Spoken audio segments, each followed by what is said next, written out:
Good morning प्यारे बच्चों। आज हम क्लास 10th की साइंस की वर्कशीट नंबर 47 को कर रहे हैं, जो कि 21 अक्टूबर 2020 के लिए है बच्चों।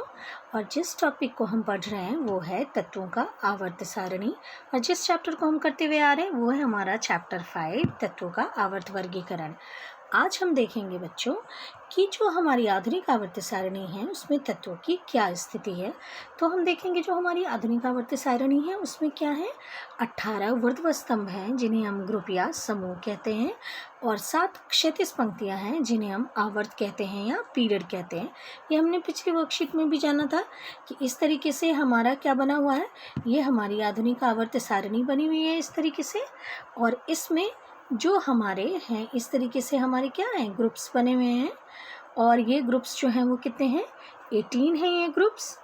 और जो हमारी ऊर्ध्व स्तंभ बने हुए हैं वो कितने हैं, ये है 1 से लेकर 18 तक हमारा बना हुआ है। और जो हमारी क्षैतिज पंक्तियां बनी हुई हैं इस तरीके से वो हमारी कितनी हैं, 7 हैं क्षैतिज पंक्तियां, जिनको कि हम पीरियड कहते हैं। अब देखो यहाँ पर हम ऊर्ध्व स्तंभ की बात करते हैं, तो यहाँ दिया हुआ है कि यदि हम आधुनिक आवर्त सारणी के समूह 1 के तत्वों को लेते हैं। अब समूह 1 के तत्वों को हम ले रहे हैं, तो हमारे समूह 1 के तत्वों में, हमारे समूह 1 में कौन कौन से तत्व हैं, हाइड्रोजन है, हाइड्रोजन अलग से है। उसके बाद नीचे इस तरीके से हमारे समूह 1 के तत्व जो हैं उसमें है लिथियम, सोडियम, लिथियम है, फिर सोडियम है, पोटेशियम है, रुबिडियम है, सीजियम है और फ्रेंसियम है। तो हमें 3 को लेना है, तो हम अभी ले रहे हैं हाइड्रोजन, लिथियम, सोडियम को। हमने यहाँ लिया हुआ है, तो यहाँ कह रहा है कि इनका इलेक्ट्रॉनिक विन्यास लिखो। तो इनका इलेक्ट्रॉनिक विन्यास हमने लिखा है, क्योंकि हाइड्रोजन की परमाणु संख्या 1 है तो इसका इलेक्ट्रॉनिक विन्यास क्या होगा, 1।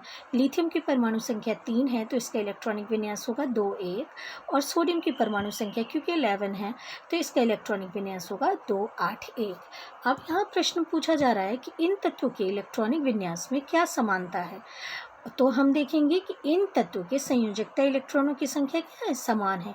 संयोजकता इलेक्ट्रॉन क्या होते हैं, बाहरी कोश में जो इलेक्ट्रॉनों की संख्या होती है नॉर्मली वही संयोजकता इलेक्ट्रॉन होती है, हर केस में ऐसा नहीं होता। पर अब देखो जो सेकेंड वाला क्वेश्चन है वो क्या कह रहे हैं, इन सभी तत्वों की संयोजकता इलेक्ट्रॉनों की संख्या कितनी है। तो कितनी है संयोजकता इलेक्ट्रॉन की संख्या, 1 है। अब हमने यहाँ से क्या हमने पाया है, क्या कंक्लूड किया है कि एक ही समूह के सभी तत्वों के संयोजकता इलेक्ट्रॉन की संख्या क्या होती है, समूह समान होती है, और समूह की जो संख्या होती है वही होती है संयोजकता इलेक्ट्रॉन की संख्या। अब यहाँ देखो दिया हुआ है कि किसी समूह में ऊपर से नीचे की ओर जाने पर कोशों की संख्या बढ़ती चली जाती है। जैसे जैसे हम समूह में ऊपर से नीचे की ओर जाते हैं, जैसे कि अभी आपको बताया था बच्चों कि ये जो है हमारा क्या है, यहाँ पर है हमारा मान लो लिथियम, फिर है हमारा सोडियम, फिर है पोटेशियम, ए है ये, फिर है पोटेशियम, और आगे नीचे आपको बताया था, आपको जानना ज़रूर नहीं है। तो ये जैसे जैसे हम ऊपर से नीचे जाते चले जाते हैं, हमारी क्या होती है, हमारी हर तत्व में, एक तत्व से जब हम दूसरे तत्व में आते हैं तो कोशों की संख्या बढ़ती चली जाती है। लिथियम जिसकी परमाणु संख्या है 3, तो देखो इसको हमने लिखा है क्या, 2, 1। इसमें कितने कोश हैं, 2 कोश हैं, देखो यहाँ बना भी हुआ है। सोडियम परमाणु संख्या 11 है, इसमें देखो कैसे हमने इसका इलेक्ट्रॉनिक विन्यास लिखा है, 2, 8, 1। और इनमें कोशों की संख्या कितनी है, 3 है। उसी तरीके से पोटेशियम में कोशों की संख्या कितनी है, 4 है। तो जैसे जैसे हम ऊपर से नीचे की ओर, हम एक वर्ग में, एक ग्रुप में ऊपर से नीचे की ओर आते चले जाते हैं, हमारे कोशों की संख्या क्या होती है, बढ़ती चली जाती है। अब आओ यहाँ देखो, इसके लिए सबसे पहले यहाँ देखो और हम आवर्त सारणी को देख लेते हैं अपने एक बार फिर से। तो यहाँ देखो जो हमारी आवर्त सारणी है वहाँ क्या दिया हुआ है बच्चों, तो वहाँ हम देखेंगे कि जो हमारी आवर्त सारणी है वहाँ देखो, यहाँ हमारे क्या दिया हुआ है, ये हमारे ऊर्ध्व स्तंभ हैं। ये कितने हैं, ये हमारे हैं 18 ऊर्ध्व स्तंभ। और जो हमारी ये क्षैतिज पंक्तियाँ हैं वो कितनी हैं, वो हैं 7। अब हमारा देखो जो पहला ग्रुप है उसमें कौन कौन से सदस्य हैं, देखो लिथियम, सोडियम, पोटेशियम, बेटे हाइड्रोजन तो है लेकिन हाइड्रोजन अलग से है। अब देखो रुबिडियम, सीजियम और फ्रेंसियम। अब यहाँ जो हम देख रहे हैं वो हम देख रहे हैं दूसरे आवर्त के तत्वों को। ये है हमारा सेकंड वाला आवर्त और इसमें जो तत्व हैं कितने हैं, 8 हैं। कौन कौन से, lithium, beryllium, boron, carbon, nitrogen, oxygen, fluorine और नियॉन। तो हम दूसरे आवर्त के तत्वों को देख रहे हैं, उसके बाद हम तीसरे आवर्त के तत्वों को भी देखेंगे बच्चों। देखो तीसरे आवर्त में भी हमारे यहाँ पर कितने कितने सदस्य हैं, 8 सदस्य। कौन कौन से, sodium, magnesium, aluminium, silicon, phosphorus, sulphur, chlorine और आर्गॉन। इसको भी हम आगे देखेंगे। तो यहाँ देखो ये जो हमारा जो बना हुआ है यहाँ हम देख रहे हैं कि अब हम क्षैतिज पंक्तियों के बारे में देख रहे हैं, जो अभी मैंने आपको पीरियोडिक टेबल या आवर्त सारणी में दिखाया है। तो जो हमारे दूसरे आवर्त के सदस्य हैं वो कौन कौन से हैं, अभी बताया था, lithium, beryllium, boron, carbon, nitrogen, oxygen, fluorine और नियॉन। इनका इलेक्ट्रॉनिक विन्यास हम देख रहे हैं। यहाँ पर इलेक्ट्रॉनिक विन्यास जब हम देख रहे हैं तो देख रहे हैं कि लिथियम जिसकी परमाणु संख्या क्या है, 3 है, तो इसका इलेक्ट्रॉनिक विन्यास हमने लिखा है 2-1, बेरिलियम की 2-2। इसी तरीके से हम बाएँ से दाएँ की तरफ बढ़ते चले जाते हैं और जो लास्ट में हमारे दूसरे आवर्त का तत्व है उसका नाम है नियॉन और उसकी परमाणु संख्या है 10। तो उसका इलेक्ट्रॉनिक विन्यास हम कैसे लिख रहे हैं, 2-8 में लिख रहे हैं। तो यहाँ हमसे क्या प्रश्न पूछा जा रहा है, ये पूछा जा रहा है कि क्या इन सभी तत्वों में के भी संयोजकता इलेक्ट्रॉनों की संख्या समान है। तो आप देखोगे कि नहीं, संयोजकता इलेक्ट्रॉन्स की संख्या क्या है, इसमें समान नहीं है। इसमें क्या है कि हम बाएं से दाएं जैसे जैसे बढ़ रहे हैं हमारी संयोजकता इलेक्ट्रॉन की संख्या एक एक करके बढ़ती चली जा रही है। पर इसमें क्या समानता हम देख रहे हैं, हम ये समानता देख रहे हैं कि इनमें कोशों की संख्या समान है।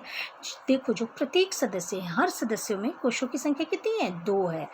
तो यहाँ हम क्या देख रहे हैं कि इन तत्वों के संयोजकता इलेक्ट्रॉनों की संख्या तो भिन्न भिन्न है, परंतु इनमें कोशों की संख्या क्या है, समान है। अब यहाँ है यानी कि आवर्त में जब हम बाएं से दाएं की ओर जाते चले जाते हैं तो परमाणु संख्या में इकाई की वृद्धि होती है, यानी एक एक करके परमाणु संख्या बढ़ती चली जाती है और इसीलिए इनकी जो संयोजकता इलेक्ट्रॉन है उनकी भी संख्या में क्या होता है, इकाई की वृद्धि होती चली जाती है। तो हम क्या कंक्लूड करते हैं, क्या पाते हैं कि एक आवर्त में जो आवर्त की संख्या होती है वही होती है कोशों की संख्या। यानी तत्वों की आवर्त संख्या अगर हमें पता है तो हम जान सकेंगे कि उनमें कितने कोश उपस्थित होंगे। अब देखो यहाँ दिया हुआ है आपके कि हम तीसरे आवर्त के सदस्यों को ले रहे हैं, जो कि है sodium, magnesium, aluminium, silicon, phosphorus, sulphur, chlorine तथा आर्गॉन। ये क्या है, तीसरे आवर्त में स्थित है। अब तीसरे आवर्त में स्थित है यानी इनमें कितने होंगे कोश, 3 कोश होंगे। कौन कौन से, KLM होंगे कोश। अब हम इलेक्ट्रॉनिक विन्यास लिखकर हम पता कर सकते हैं कि इनमें कितने कोश उपस्थित हैं। अब जैसे देखो बच्चों, हमारे यहाँ सोडियम बना हुआ है जो कि तीसरे कोश का सदस्य है, तो तीसरे आवर्त का सदस्य है, तो इसमें जो कोशों की संख्या वो है कितनी है, 3 है। अब क्योंकि इसका इलेक्ट्रॉनिक विन्यास, क्योंकि सोडियम होता है 11, तो इसका इलेक्ट्रॉनिक विन्यास हम कैसे लिख रहे हैं, 2, 8, 1। तो इसमें कोशों की संख्या कितनी है, 3 है। अब यहाँ पर लिखा हुआ है आपके कि किसी कोश में इलेक्ट्रॉनों की अधिकतम संख्या, जो सूत्र है हमारा 2n², इस पर निर्भर करता है। n यहाँ पर क्या है, कोशों की संख्या है। जैसे पहला है हमारा, पहला कोश है K, तो इसमें कितने होंगे इलेक्ट्रॉन, 2 × 1 का स्क्वायर यानी कि 2। तो इसमें 2 इलेक्ट्रॉन होंगे, यानी कि 2 इलेक्ट्रॉन होने के कारण इसमें प्रथम आवर्त में जो तत्वों की संख्या होगी वो कितनी होगी, 2 होगी। जो दूसरा है हमारा, उसमें भी तत्वों की संख्या, क्योंकि दूसरा कोश है L, तो इसमें हम n की जगह पर क्या लिखेंगे, 2 लिखेंगे। तो 2 × 2² हमारा क्या हो जाएगा, 8, यानी कि दूसरे आवर्त में हमारे तत्वों की संख्या क्या हो जाएगी, 8 हो जाएगी। देखो तीसरे में आप बोलोगे कि यहाँ पर तो ऐसे लिखना चाहिए था 2 × 3², तो ये हो जाना चाहिए था हमारा 18, लेकिन तीसरे में जो तत्वों की संख्या होती है वो कितनी होती है, 8 होती है। तो आप इसको बड़ी क्लास में पढ़ेंगे कि क्यों तीसरे आवर्त में तत्वों की संख्या 18 न होकर 8 होती है। ठीक है, तो आपको ये याद रखना है कि पहले आवर्त में 2 इलेक्ट्रॉन यानी कि 2 तत्व, दूसरे वाले आवर्त में 8 तत्व और तीसरे वाले आवर्त में कितने होते हैं, 8 तत्व होते हैं। चौथे में 18, पाँचवें में 18, इस तरीके से 32, छठे और सातवें में क्रमशः तत्वों की संख्या होती है। अब देखो बच्चों, हम आज के क्वेश्चंस को करने की कोशिश करते हैं। हमारा पहला क्वेश्चन है कि फ्लोरीन और क्लोरीन समूह 17 से संबंधित है। इन दोनों के बाहरी कोश में उपस्थित इलेक्ट्रॉनों की संख्या लिखिए। तो देखो, आपको ये जानना ज़रूरी है कि जो हमारी समूह संख्या होती है 3 और उसके आगे, उसमें क्या होता है, जो हमारी समूह संख्या होती है उसमें जो हमारा इलेक्ट्रॉन है, जो बाहरी कोश में हमारे इलेक्ट्रॉन है, उसमें हम 10 जोड़ के उनकी समूह की संख्या बताते हैं। तो जैसे कि हमारा फ्लोरीन है, यह समूह 17 का सदस्य है। इसका मतलब है कि इसमें इलेक्ट्रॉन की संख्या क्या होगी, 7 होगी। 10 हम माइनस करेंगे इसमें से। जैसे कि हमारा एल्यूमिनियम है, तो एल्यूमिनियम की परमाणु संख्या होती है 13 और ये होता है हमारे 13 वाले ग्रुप में होता है। 13 ग्रुप में होता है। 13 वाले जो हमारा ग्रुप है उसमें है उपस्थित, और इसमें संयोजकता इलेक्ट्रॉन की संख्या होती है 3। अब यहाँ देखो, इन दोनों के बाहरी कोश में उपस्थित इलेक्ट्रॉनों की संख्या लिखिए। तो दोनों, जो हमारा फर्स्ट वाला क्वेश्चन है, तो दोनों के बाहरी कोश में उपस्थित इलेक्ट्रॉनों की संख्या है 7, और ये ग्रुप किसका सदस्य है, 17 का सदस्य है। अब सेकेंड वाला क्वेश्चन है बच्चों, मैग्नीशियम, एल्यूमिनियम और सिलिकॉन के इलेक्ट्रॉनिक विन्यास लिखिए। तो ये है हमारा मैग्नीशियम जिसकी परमाणु संख्या होती है 12, इसका इलेक्ट्रॉनिक विन्यास होगा 2, 8, 2। एल्यूमिनियम ये है 13 है इसकी परमाणु संख्या, तो इसका होगा 2, 8, 3। और जो हमारा सिलिकॉन है, इसकी परमाणु संख्या होती है 14, तो ये होगा 2, 8, 4। ठीक है। अब यहाँ क्या पूछ रहा है कि इन तत्वों के समूह एवं आवर्त की संख्या लिखिए। तो ये सब जो हैं वो हमारे कौन से समूह में है। मैग्नीशियम जो है वो हमारा दूसरे समूह में है, एल्यूमिनियम जो है वो हमारा 13वें समूह में है, और सिलिकॉन जो है वो हमारा 14वें समूह में है। देखो, तीन से हम क्या करते हैं, समूह की संख्या निकालने के लिए जो बाहरी संयोजकता इलेक्ट्रॉन की संख्या होती है उसमें 10 को हम जोड़ देते हैं। और आवर्त की संख्या कितनी है, क्योंकि इनमें तीनों में कोशों की संख्या कितनी है, 3 है, इसीलिए इनमें आवर्त संख्या क्या होगी, 3 होगी। यानी कि ये तीसरे आवर्त में ये तीनों ही तत्व क्या होंगे, अवस्थित होंगे। अब है हमारा बेटे थर्ड क्वेश्चन, हमारा कह रहा है कि समूह 1 के पहले 3 तत्वों की इलेक्ट्रॉनिक विन्यास लिखिए, और इन तत्वों के इलेक्ट्रॉनिक विन्यास में आप क्या समानता पाते हैं। तो देखो, ये है हमारा समूह 1 के पहले 3 सदस्य, और इनका इलेक्ट्रॉनिक विन्यास हमने लिखा है।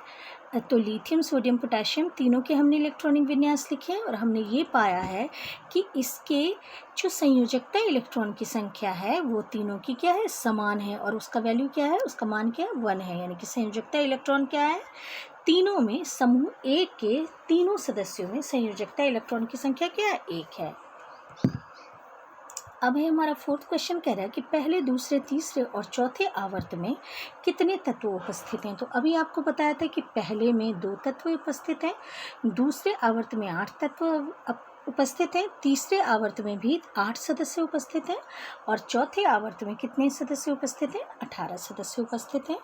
अब हमारा फिफ्थ क्वेश्चन कह रहा है कि आधुनिक आवर्त सारणी एवं मंडलीफ की आवर्त सारणी में तत्वों की व्यवस्था की तुलना कीजिए।